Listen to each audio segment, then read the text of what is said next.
Hello students, in this class we are going to study about nature of history. அன்புக்கினிய மாணவர்களே, இந்த வகுப்பில் நாம் வரலாற்றின் தன்மையை பற்றி, வரலாற்று தகவல்களின் தன்மையை பற்றி அறிய இருக்கின்றோம். The most important thing we need to remember about nature of history is it keeps changing. As the world changes, as man changes, the nature of history has also constantly changed.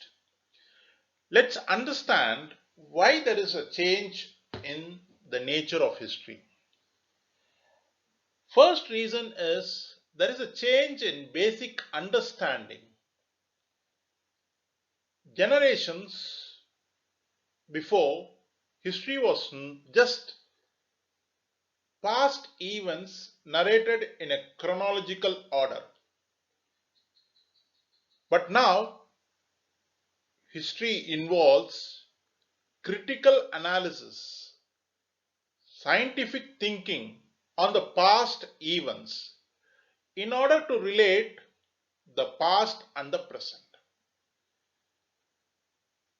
Previously, the responsibility of an historian was just to narrate the events, but now, historian has more responsibilities.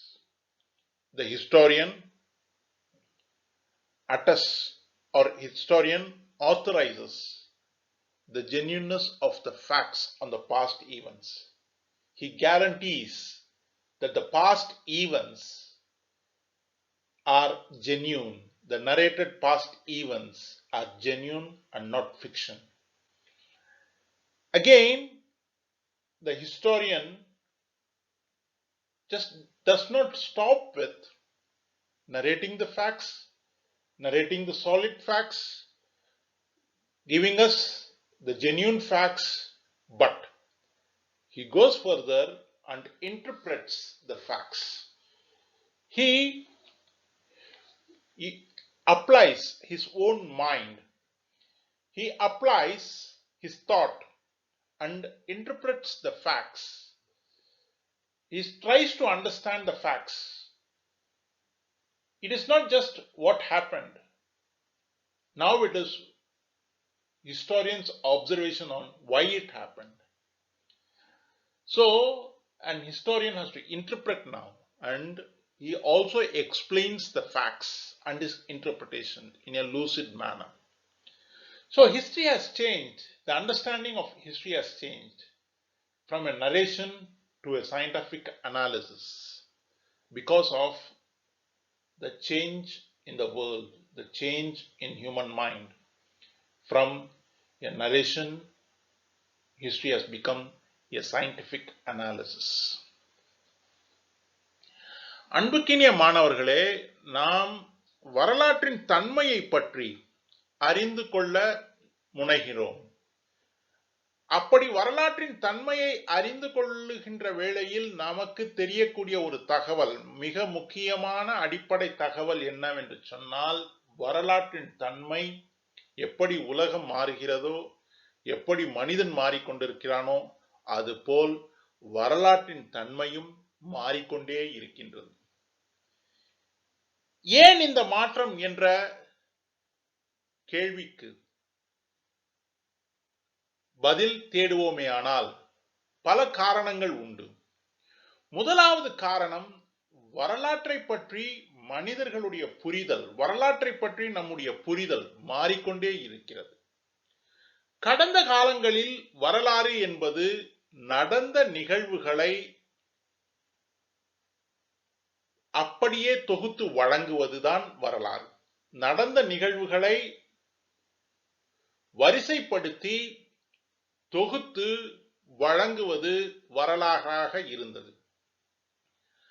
ஆனால் இன்று வரலாறு மாறி நடந்த நிகழ்வுகளை பற்றி வரலாற்று அறிஞர் தன்னுடைய எண்ணங்களையும் சிந்தனைகளையும் செலுத்தி நடந்த நிகழ்வுகளை புரிந்து கொண்டு அதை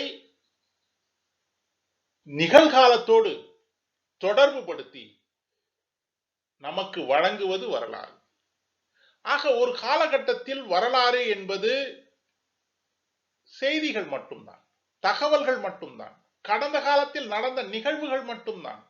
கடந்த காலத்தில் நடந்த நிகழ்வுகளை வரிசைப்படுத்தி சொன்னால் அது வரலாறு. ஆனால் இன்று வரலாறு என்பது கடந்த கால நிகழ்வுகளை ஆய்வு செய்து ஆராய்ந்து அறிவியல் பூர்வமாக அதை அணுகி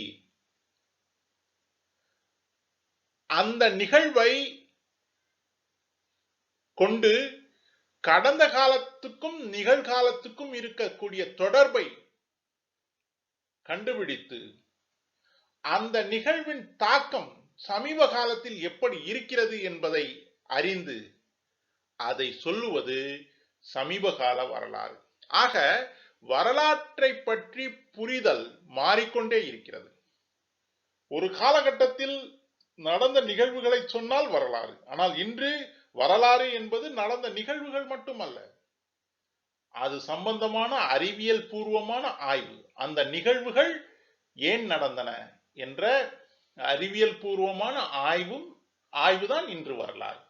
ஆக மனிதர்களின் புரிதல் மாறிக்கொண்டிருக்கிறது. அதனால் வரலாற்றின் தன்மை மாறிக்கொண்டிருக்கிறது. கடந்த காலங்களில் வரலாற்று அறிஞர் என்பவர் நடந்த நிகழ்வுகளை வரிசைப்படுத்தி சொன்னால் போதும். ஆனால் இன்று வரலாற்று அறிஞர் பல்வேறு பணிகளை செய்ய வேண்டியதாக இருக்கிறது. முதலாவதாக வரலாற்று அறிஞர் தான் சொல்லக்கூடிய செய்தி உண்மைதான் என்பதை உறுதிப்படுத்துவதற்காகவே பல்வேறு கட்ட ஆய்வுகளை செய்து தெளிவான, உறுதியான, உண்மையான தகவல்களை வழங்க வேண்டிய அவசியம் இருக்கிறது. ஆனால் வரலாற்று அறிஞர் அதோடு நிறுத்திக் கொள்வதல்ல, தான் சொல்லக்கூடிய செய்தியை உறுதிப்படுத்துவது மட்டுமல்ல, தான் சொல்லக்கூடிய செய்தியை உறுதிப்படுத்திய பிறகு அந்த செய்தியை பற்றி தன்னுடைய கருத்து, தன்னுடைய அபிப்பிராயம், தனது மனதை செலுத்தி, தனது அறிவை செலுத்தி, அறிவியல் பூர்வமான நோக்கத்தோடு அந்த செய்தியை பார்த்து ஏன் நடந்தது, இது எப்படி நடந்தது, எதற்காக நடந்தது, இதன் விளைவுகள் என்ன, இது ஏன் கடந்த காலத்தில் இது நடந்ததனால் இன்று இதனுடைய தாக்கம் என்னவாக இருக்கிறது என்று பல்வேறு கோணங்களில் ஆய்வு செய்து அந்த செய்தியை சொல்ல வேண்டிய கட்டத்திலும் இருக்கிறார்கள். ஆக வரலாற்றை பற்றிய புரிதல் மக்களிடையே, மனிதர்களிடையே மாறிக்கொண்டிருக்கக்கூடிய காரணத்தினால் வரலாற்றின் தன்மை மாறிக்கொண்டே இருக்கின்றது.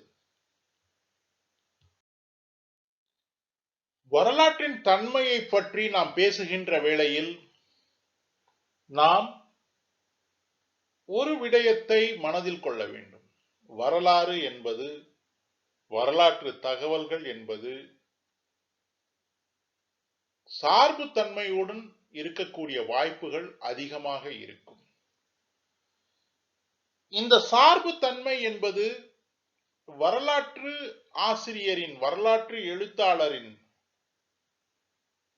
அடிப்படை கோட்பாடுகளின் காரணமாக இந்த சார்பு தன்மை வரலாற்று வரைவியலில், வரலாற்று எழுத்துக்களில், வரலாற்று தகவல்களில் வரக்கூடிய வாய்ப்பு உண்டு. ஒரு வரலாற்று ஆசிரியர் கடந்த கால நிகழ்வுகளை பற்றி எழுதும் போது அவர் தனக்கு இருக்கக்கூடிய அரசியல், சமூக, பொருளாதார, சமய கோட்பாடுகளின் கண்ணோட்டத்தில் இருந்து கடந்த காலங்களை பார்க்கிறார். அப்படி அவர் தன்னுடைய அடிப்படை கோட்பாடுகளில் இருந்து கடந்த காலங்களை பார்க்கின்ற போது அவருடைய தாக்கம், அவருடைய எண்ணங்களின் தாக்கம், அவருடைய சிந்தனையின் தாக்கம் அவர் எழுதும் வரலாற்றில் வருவதற்கான வாய்ப்புகள் அதிகமான உண்டு. ஆக ஒரு வரலாற்று செய்தி நம்மை வந்து சேர்கின்ற போது, வரலாற்று தகவல்கள் நம்மை வந்து சேருகின்ற போது நாம் அடிப்படையில் அந்த வரலாற்று செய்தியை, அந்த வரலாற்று தகவலை கேள்வி கேட்க வேண்டிய அவசியம் இருக்கிறது. இதில் சார்புத்தன்மை எந்த அளவு இருக்கிறது என்று பார்க்க வேண்டிய அவசியம் இருக்கிறது. உதாரணமாக ஆரம்பகால ஆங்கிலேய ஆட்சியை பற்றி ஆங்கிலேய அறிஞர்கள் எழுதுகின்ற போது இந்தியாவில் ஆங்கிலேயர்கள் ஆட்சி செய்ததை பற்றி ஆரம்ப காலத்தில் எழுதியவர்கள் ஆங்கிலேயர்கள். அவர்கள் எழுதுகின்ற போது அவர்கள் இந்தியர்கள் ஆளத் தெரியாதவர்கள், தங்களை தாங்களே ஆட்சி செய்து கொள்ளக்கூடிய ஆற்றல் இல்லாதவர்கள், ஆகையால் ஆங்கிலேயர்களாகிய நாம் இங்கு ஆட்சி செய்ய வேண்டிய அவசியம் இருக்கிறது என்ற கண்ணோட்டத்தில் எழுதினார்கள். பிறகு இந்திய வரலாறை எழுதிய தேசியவாத எழுத்தாளர்கள், தேசியவாத வரலாற்று அறிஞர்கள், ஆங்கிலேயர்கள் கொடுங்கோலர்கள், ஆங்கிலேயர்கள் இந்தியாவை சுரண்டுகிறார்கள், ஆங்கிலேயர்கள் இந்தியாவை தங்களுடைய நன்மைக்காக பயன்படுத்திக் கொள்கிறார்கள் என்ற கண்ணோட்டத்தில் இருந்து எழுதினார்கள். ஒரே தகவல்தான், ஆனால் கண்ணோட்டங்கள் மாறுகின்றன. ஆங்கிலேய ஆட்சியை பற்றி ஆங்கிலேயர்கள் எழுதுகின்ற செய்தியும், ஆங்கிலேய ஆட்சியை பற்றி தேசியவாத இந்தியர்கள் எழுதுகின்ற செய்தியும் மாறுபட்டிருக்கிறது. நாம் இரண்டு செய்திகளையும் அணுகுகின்ற போது இரண்டு செய்திகளையும் கேள்வி கேட்டு அணுக வேண்டிய அவசியம் இருக்கிறது. ஆக நாம் தெரிந்து கொள்ள வேண்டிய விடயம் என்னவென்று சொன்னால், வரலாற்று செய்தியில், வரலாற்று தகவல்களில், வரலாற்று வரைவியலில் சார்புத்தன்மை இருக்கக்கூடிய வாய்ப்புகள் அதிகமாக இருக்கின்றன. அந்த சார்புத்தன்மையின் காரணமாக வரலாற்று வரைவியல், வரலாற்று செய்திகள் காலத்துக்கு காலம் மாறுகின்றன. ஒரு காலத்தில் உண்மை என்று நம்பப்பட்டது இன்னொரு காலத்தில் மறுக்கப்படுகிறது. ஆங்கிலேயர்கள் எழுதிய போது ஆட்சி செய்ய தெரியாத இந்தியர்கள் என்று அவர்கள் சொன்னார்கள். ஆனால் பிற்காலத்தில் தேசியவாத இந்தியர்கள் எழுதுகின்ற போது ஆங்கிலேயர்களை குறை கூறினார்கள். ஆக நாம் புரிந்து கொள்ள வேண்டிய விடயம் என்னவென்று சொன்னால், வரலாற்று தன்மை மாறிக்கொண்டே இருக்கின்றது. அப்படி மாறுவதற்கு அடிப்படை காரணமாக மக்களின் புரிதல் ஒரு காரணம் என்று சொன்னால், வரலாற்று அறிஞர்கள் தங்களுடைய எண்ணங்களை, தங்களுடைய கோட்பாடுகளை தாங்கள் எழுதக்கூடிய வரலாற்றில் செலுத்துகின்ற போது அந்த மாறுதல்கள் ஏற்படுகின்றது. ஒரு காலத்தில் எழுதப்பட்ட வரலாறு மீண்டும் இன்னொரு காலத்தில் மறுக்கப்பட்டு அங்கு மாற்றம் ஏற்படுகிறது. அதே போல் பல காரணங்களுக்காக வரலாறு மாறிக்கொண்டே இருக்கிறது, வரலாற்றின் தன்மை மாறிக்கொண்டே இருக்கிறது. ஒரு வரலாற்று அறிஞர் என்று சொல்லக்கூடியவர், வரலாற்றை எழுதக்கூடியவர் தன்னுடைய சமகாலத்தில் இருக்கக்கூடிய சமூகத்தின் எண்ண ஓட்டத்தால், சமூகத்தின் சிந்தனைகளால் கவரப்படுகிறார். அவர் தன்னுடைய சமூகத்துக்கு எழுதுகின்ற போது அந்த சமூகம் எப்படிப்பட்ட வரலாறை விரும்புகிறதோ, எப்படிப்பட்ட எண்ணங்களில் அந்த சமூகம் இருக்கிறதோ அதை ஒட்டியே எழுதுகிறார். உதாரணமாக ஹெரோடாட்டஸ் எழுதுகின்ற போது மக்கள் கதை கேட்பதில் ஆர்வமாக இருந்தார்கள். ஆக ஹெரோடாட்டஸ் உடைய வரலாறு என்பது வெறும் தகவல்களாக இருந்தது, செய்திகளாக இருந்தது, கதை சொல்லும் வடிவத்தில் இருந்தது. ஆனால் இடைக்காலத்தில் செயின்ட் அகஸ்டின் எழுதுகின்ற போது வரலாறு என்பது சமயம் சார்ந்ததாக போகிறது. ஏன் என்று சொன்னால், அந்த இடைக்காலத்தில் கிறிஸ்துவ திருச்சபையின் தாக்கம் சமூகத்தின் மீது அதிகமாக இருந்த காரணத்தினாலும், செயின்ட் அகஸ்டின் அந்த கிறிஸ்துவ திருச்சபையின் தாக்கத்தில் இருந்த காரணத்தினாலும் அவர் எழுதுகின்ற வேளையில், அவர் வரலாறை எழுதுகின்ற வேளையில் சமயம் சார்ந்து எழுதுகிறார். ஆக ஒரு காலத்தில் சமூகத்தின் எண்ணத்தை பொறுத்து ஹெரோடாட்டஸ் கதை சொல்லும் வடிவத்தில் வரலாறு எழுதுகிறார். இன்னொரு காலத்தில் செயின்ட் அகஸ்டின் அந்த சமூகத்துக்கு ஏற்ப சமயம் சார்ந்து எழுதுகிறார். பின்பு வருகின்ற ஜேபி பர்ரி நவீன காலத்தில் அறிவியல் வளர்ச்சியின் காரணமாக பல்வேறு அறிவியல் மாற்றங்களை இந்த உலகம் கண்டுவிட்டது காரணத்தினால் சொல்கிறார், வரலாறு என்பது அறிவியல், வரலாறு என்பது அறிவியல் கண்ணோட்டத்தோடு அணுக வேண்டும், வரலாறு என்பது கதை சொல்லக்கூடிய விடயம் அல்ல, வரலாறு என்பது சமயம் சார்ந்த விடயம் அல்ல என்று அவர் தன்னுடைய காலத்திற்கு ஏற்ப பேசுகிறார்.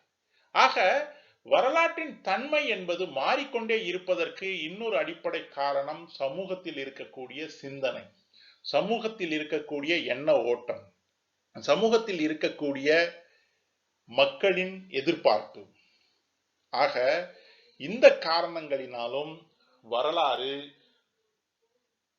மாறிக்கொண்டே இருக்கின்றது. அதேபோல் வரலாற்றின் அல்லது வரலாற்றோடு தொடர்புடைய இதர பாடப்பிரிவுகளில் ஏற்படக்கூடிய வளர்ச்சியின் காரணமாக கூட வரலாற்றின் தன்மை, வரலாற்றின் புரிதல், வரலாற்றின் தன்மை மாறிக்கொண்டே இருக்கிறது.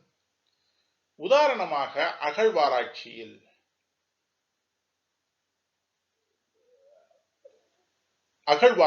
ஏற்பட்டிருக்கக்கூடிய மாற்றம், அதேபோல் இதர படிப்புகளான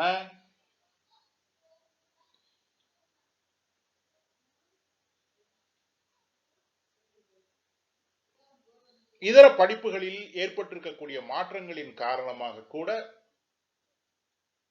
வரலாற்றின் தன்மை மாறிக்கொண்டே இருக்கிறது.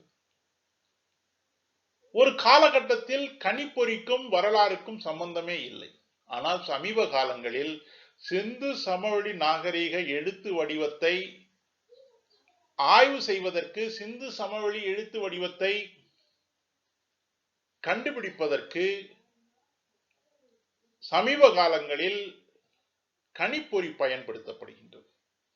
ஆக ஒவ்வொரு காலகட்டத்திலும் அந்த வரலாற்று பாடத்தோடு தொடர்புடைய இதர பாடங்களில் ஏற்படக்கூடிய மாற்றம் வரலாற்றின் தன்மையை மாற்றுகின்றது, வரலாற்றை பற்றிய புரிதல் மாறுகின்றது.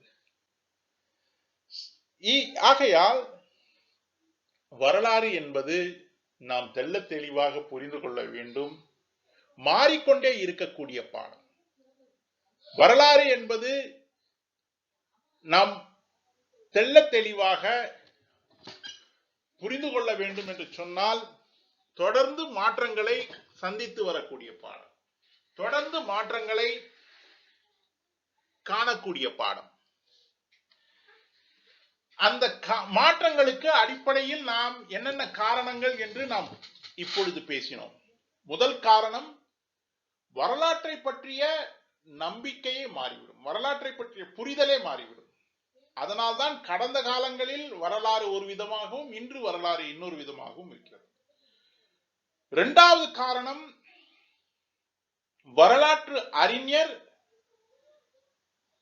தனக்குள் இருக்கக்கூடிய அரசியல், சமூக, பொருளாதார, சமய கோட்பாடுகள் மாறுகின்ற வேளையில் வரலாறு மாறும்.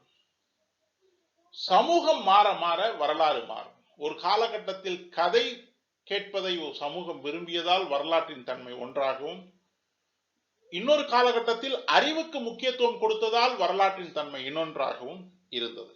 ஆக நாம் புரிந்து கொள்ள வேண்டிய செய்தி, வரலாறு என்பது மாறிக்கொண்டே இருக்கக்கூடிய ஒரு விடயம், வரலாற்றின் தன்மை என்பது மாறிக்கொண்டே இருக்கும்.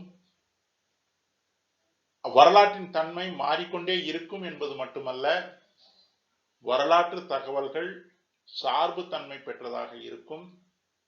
வரலாற்று தகவல்கள் சார்பு தன்மை பெற்றதாக இருக்கும் மட்டும் என்பதல்ல, வரலாறு வளர்ந்து கொண்டே இருக்கும். ஏன் என்று சொன்னால், நவீன கண்டுபிடிப்புகளின் அடிப்படையில் வரலாறு வளர்ந்து கொண்டே இருக்கும்.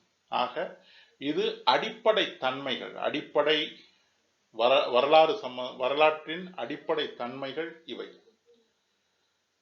So in this session, we are talking about nature of history. So we have said that history, the nature of history keeps changing because people's understanding keeps changing.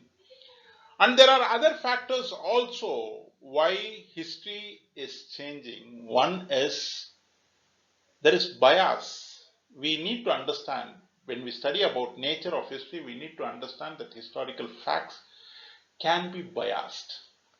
Historical facts can be biased. And because of this bias, there needs to be different understanding at different times. So when history of India was written in the early times by the British historians, they wrote the history of modern India from their point of view. They wrote that the people of India are not capable to rule themselves and it is their responsibility to rule India. But when nationalist historians wrote history of India, they said that the British are exploitative, the British are arrogant, and hence they have to be driven out of this country. So, as the historian's perspective change, history also changes. And we need to understand that history and historical facts can be biased. The third thing is, historian is always a product of his own age. And writing history will always have been impacted by the social understanding, social belief of that particular age. For example, when Herodotus started writing history, eh, people had the time, people had an interest to listen to stories, and hence, history of Herodotus was narrative with stories. But when Saint Augustine wrote history, when Saint Augustine wrote history in the medieval times, the entire world was, or the church had a very firm grip over Europe and other parts of the world also to a certain extent. And now, Saint Augustine, when he wrote in the medieval times, he wrote with this religious background. And at the time, his understanding of history was different. And then during the time of J.B. Bury, in the modern times, when science was well developed, when people started reasoning everything, he said, science is, history is science. He said history is science, and he said history is not stories, history need not be linked with religion, and history is science. History is basically based on reasoning. So, as historians, as the society changes, as the understanding of the society changes, the nature of history also changes. The nature of history also changes. So, history, we need to understand that it keeps changing. The nature of history keeps changing. And finally, one more reason why history can be changing is due to advancement in the branches of knowledge connected with history. See, for example, in once upon a time, computers were not related with history. But now, Indus Valley civilization, the script of Indus Valley civilization is being deciphered with the help of computers. Advancement in computers has affected understanding of history, has required a change in the nature of history. Hence, history keeps changing. Hence, history keeps changing. So, to conclude, let us understand these facts. One, the basic nature of history is it is constantly changing, and this constant change is due to several factors. The second important nature of history is history can be biased, and this bias will come due to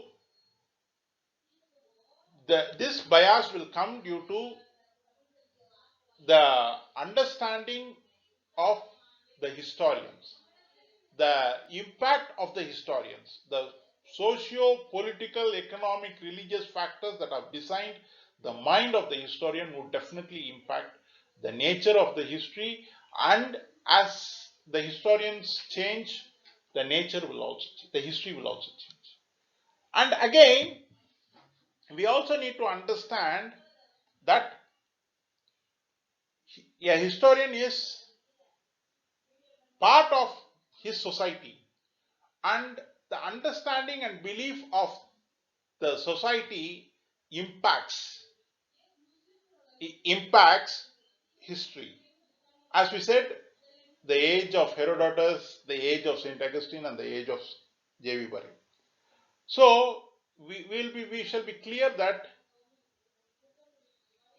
the nature of history will constantly change. Historical facts can be biased. Historical facts keep developing. History keeps developing and growing. So I think you would have got an understanding, basic understanding about the nature of history. And there are many other facts related to nature of history which we need to discuss, which we will be discussing in the next class. Thank you.